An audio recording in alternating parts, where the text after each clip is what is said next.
Myself, Mohammed Zain from Maradhanas College of Engineering, Koramangala.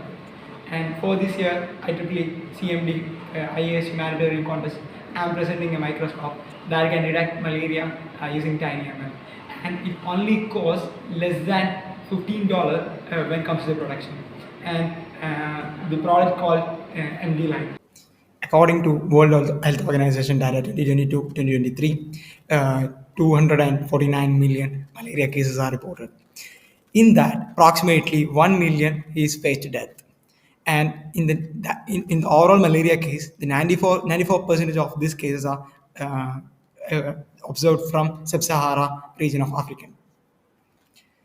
And the main reason of the malaria is due to the poor health facility and inefficient RDTS, remote access to that locality, and lack of transportation and communication, and natural calamities as well as civil war. And you can see here the 249 million malaria cases are estimated globally in 2022, and the data is in the right side of the slide. So that we are proposing our solution MM dash, the malaria monitoring and data acquisition system. And this is a malaria-based malaria detection using a microscope incorporated with TinyML.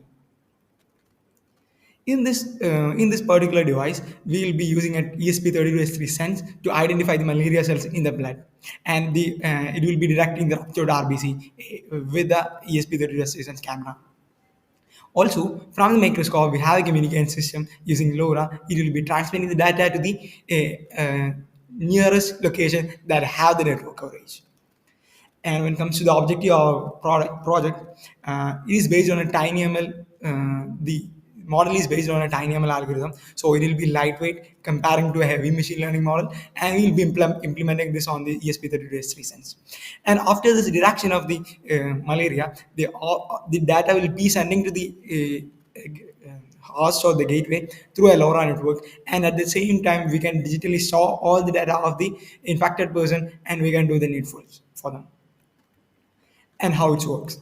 We have a sensor node, and this is a sensor node that we have created. This is a 3D printed, and as well as we have uplifted this using a two inverted magnet within the 3D printed apparatus. And we have a camera here. Also, our cardboard ESP32S3 sensor will be here, and we are connecting a LoRa E5 along with this, and we can put our slide. We can keep our blood sample slide here, and accordingly we can measure we can detect whether there is malaria cells or ruptured RBC within the apparatus. Also, the data from the node will be sending to the gateway. Gateway will be, I'll explain in the later slides, and the gateway will be a LoRa gateway, and the data from the node will be sending to the gateway, and then to the cloud dashboard or cloud analytics data.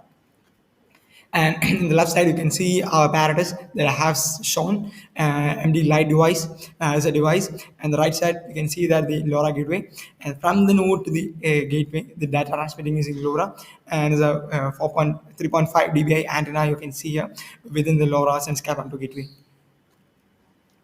And the explored view of the open scope or the microscope MD-Lite. And inside the sensor node, inside the MD-Lite, we have an ESP32S3 sense and a LoRa E5 and a buck converter and an LED to power up the oral device. And with this, in the small tiny ESP32S3 sense, we are implementing a TensorFlow Lite model, which can visually collect the data and classify whether there is any ruptured RBC, ruptured malaria RBC in the blood sample or blood cell. And the gateway, we all know that the gateway have a communication bridge between the node to the cloud or between the node to the network coverage. And this will be transferring the data, the processed data to the end organization or the NGO or the hospital authority directly, only the data that processed from the end side. So the data will be lightweight, and we can transfer the data to long range. The cloud side, when we are looking at the cloud side, we are getting the personal information and the whether there's infected or not, kind of that. And there's a dashboard that analytics that create on the nodal flow. This is a device that we have built for to detect the malaria using MD-Lite microscope. And this consists of proof of concept consists of a microscope. This is entirely 3D printed. uh, and with an ESP30 restriction showers ESP30 restrictions, and with a camera and incorporated with a LoRa E5 as well as an LED, and this will be transferring the data to the gateway, and is responsible for collecting the data or the classifying the model, and based from this, this will be detecting the whether there is any malaria in the sample blood chain. And also we have hosted a gateway, and we have built an MD-like kit, and this consists of all the user manuals and the testing manuals that require for the end user, for the end user. And this is that we are giving to the NGO or the non or the government organization who are responsible for testing this particular thing.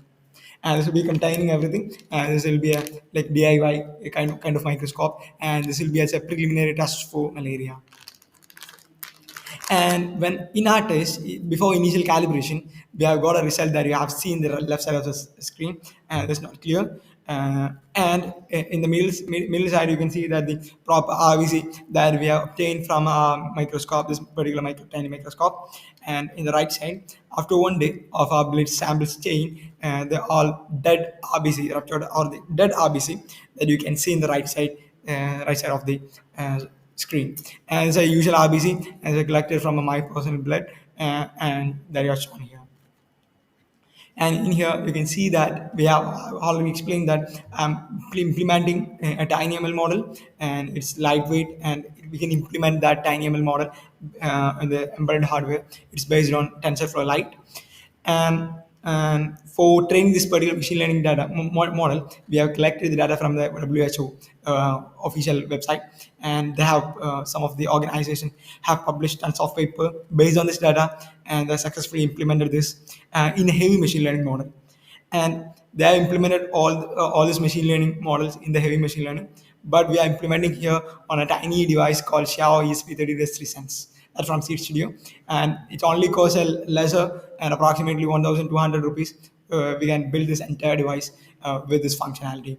And in our machine learning model training, we have got an accuracy of 87.4, and with an F1 score of infected as a 0.87, with an uninfected as of 0.88. And the left side, you can see that live classification result with an unaffected and affected ruptured RBC. You can see here, and this is in the software side.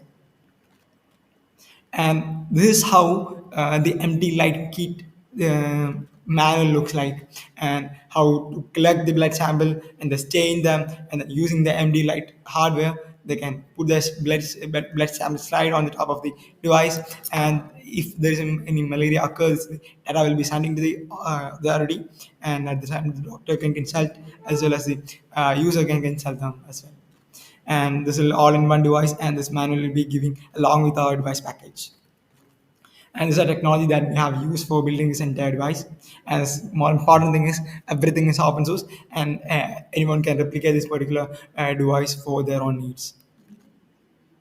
When it comes to the marketing opportunity, or how this will impact the society, in sub-Saharan African region, approximately 100 million dollar valuation product is selling. That's called RDT. But it have unique. In the next coming slide, I'll be explaining how we can compare our device with RDTs, and we have a unique selling proposition, and with different medical authority, and the unique, and we are educating the people, and as well as we are giving the training and supports and the scalability customization. And when it comes to the comparison of our device Dash with RDD, we have data analytics, real-time data analytics that we have sent using LoRa to the end user, to the medical authority, and we can reusability. When it comes to the reusability case, RDD is a one-time use and through testing apparatus, and it costs approximately 30 cents to 50 cents for each testing apparatus.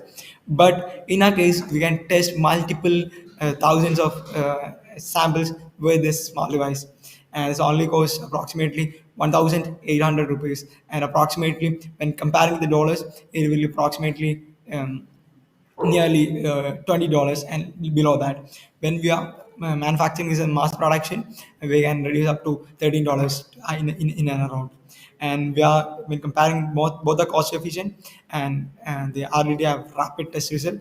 But in our case, you will have to give this blood sample, have to change the slide and do that kind of thing.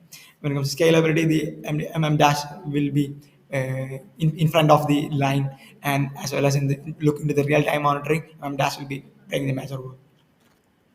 And when it comes to a future plan, we are planning to collaborate with WHO as well as different NGOs responsible for malaria reduction, and we have to improve the reliability of the system, in specifically in calibration of the microscope focus focal length. And now for the specific design, we have implemented this on a smaller apparatus with inverted magnetic mechanism, and with this we can adjust the focal length, focus of the system, and we have to automate that. And that's a major improvement that you have to do. And when it comes to scalability, and we are scaling up our this specific device from malaria to different diseases like sickle cell anemia, ebola, and everything.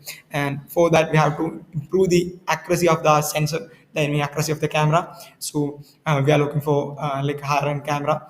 That means within the cost limit of $15, we have to build entire device with the TinyML mode. As I concluding, this device can impact the larger society, not only the African sub-Saharan African region. This device we can incorporate into the sickle cell anemia reduction, Ebola reduction, and many more. And this will be impacting the our society in the humanitarian way, and as well as in various other ways.